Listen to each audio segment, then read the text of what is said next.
I know you and your son got big things planned.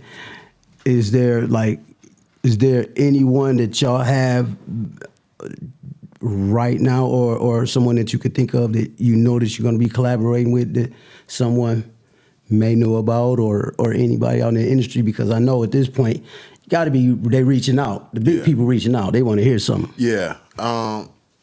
You know what? I'm monitoring energy. You know, by him being in Atlanta. Mm-hmm. So a lot of what he doing down there, it might seem like he dealing with Atlanta artists, but it's more so just creating a different scene for our artists. So right, Baby Tron, he been down there, and you know they met.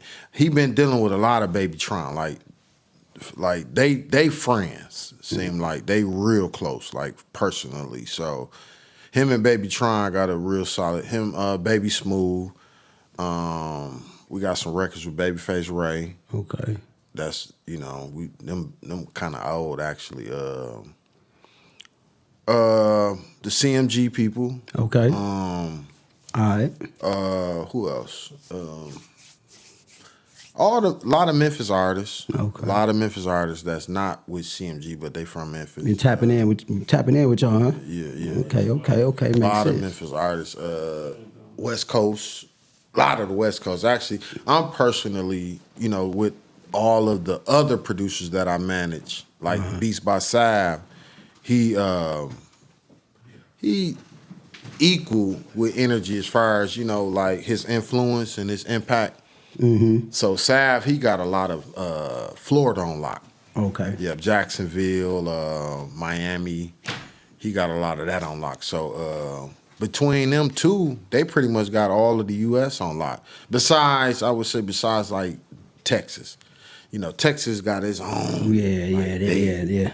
They deep rooted in bass. And they not even really trying to play the major label. Nah, they not really playing. It's enough of them that they say we gonna get it. They don't we gonna get it anyway. Yeah, so Texas is a whole nother animal. But outside of Texas, you know, we pretty much got, you know, a lot of the U.S., you know, covered, you know, as far as the scenes go. Mm-hmm. You know, a lot of the different scenes that then popped up. But, you know, this whole scene wouldn't exist without the internet, without our phones. You know what I'm saying? So, like, we kind of owe all of our success to technology, along with, I would say, every scene that came since then, like Afro-pop, Afrobeat, you know what I'm saying? That whole scene. A lot of Africa is online now, so, you know, they want to see somebody that represent them. You know, and our scene, it kind of go with our struggle, you know what I'm saying? You know, people intrigued by Flint, right? Intrigued by what they heard before this music. They intrigued by the water. You know, how they live? Like, how they still living? Like, and the Lions and the Detroit Lions.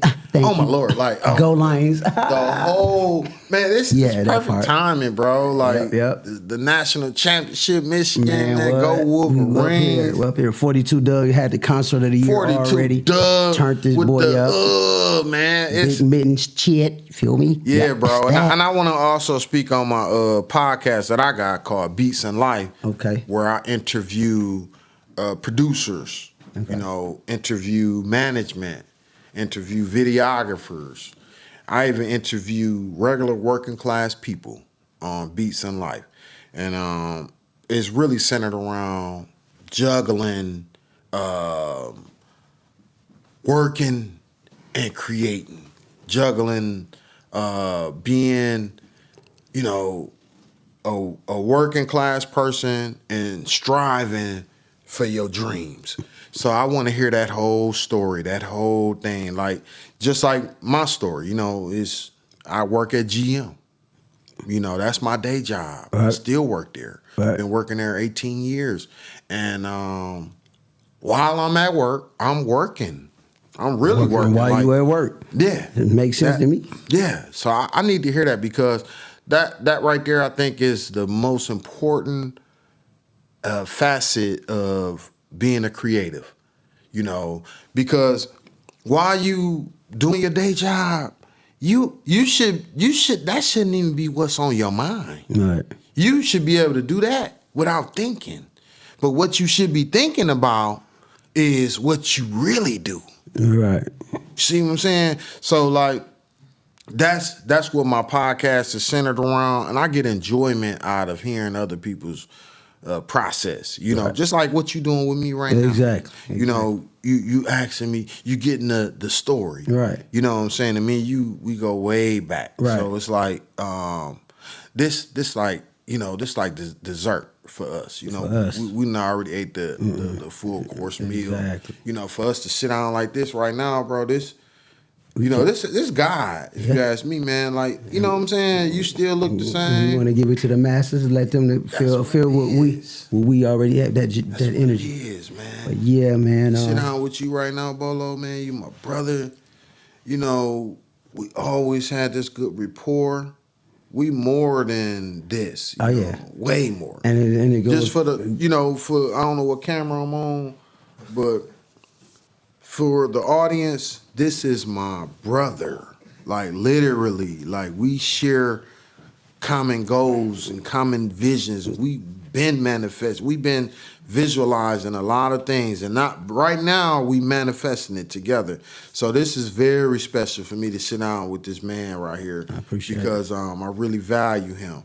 You know, he always, and he a big brother of mine. And for him, like he was like one of the first person like older than me that like lended yourself to learn and listen to me. Right. And I ain't gonna lie, bro, you kind of gave me something without you knowing it at that time. You gave me something, and that inspired me. I'm glad I was able to do that. Yeah, you did. That's what I'm here for. That's what we're here for. You did, and it kind of like lended me to the fact that you know, I can do the same. I can learn from people younger than me. Yeah. You know what I'm saying? And you kind of was like one of the first. I obviously knew you was older than me when I met you. You know what I'm saying? But it wasn't your age that attracted me to you. It was your open-mindedness that attracted me to you. Like, oh, yeah, he ain't older than me. Like, to this day, I feel like you might be younger than me. Just I know, because I always carry myself like that. But I be thinking, I act like this, but I be thinking like that. So that's always my trick, you know. Anyway, but I appreciate that, brother. It is, and you happen to look good for your age. Thank you, sir. Thank you, sir. Yeah. Hey, we gonna wrap this up. I appreciate everybody who watched this broadcast. This is my brother. Once again, Mo B Energy. What's the name of it? Go ahead, give me one of you. Want to put your social media and everything out there right quick? SYNRGYMGMT. That's my Instagram, and that's pretty much me. You can find me on every platform with that handle. Yeah. Okay. All right. Well, signing off, Aqua Boogie TV, Mr. Bolo, aka Jim Swag. Want 'em, I got 'em, drippin' like water. You want 'em, I got 'em, drippin' water.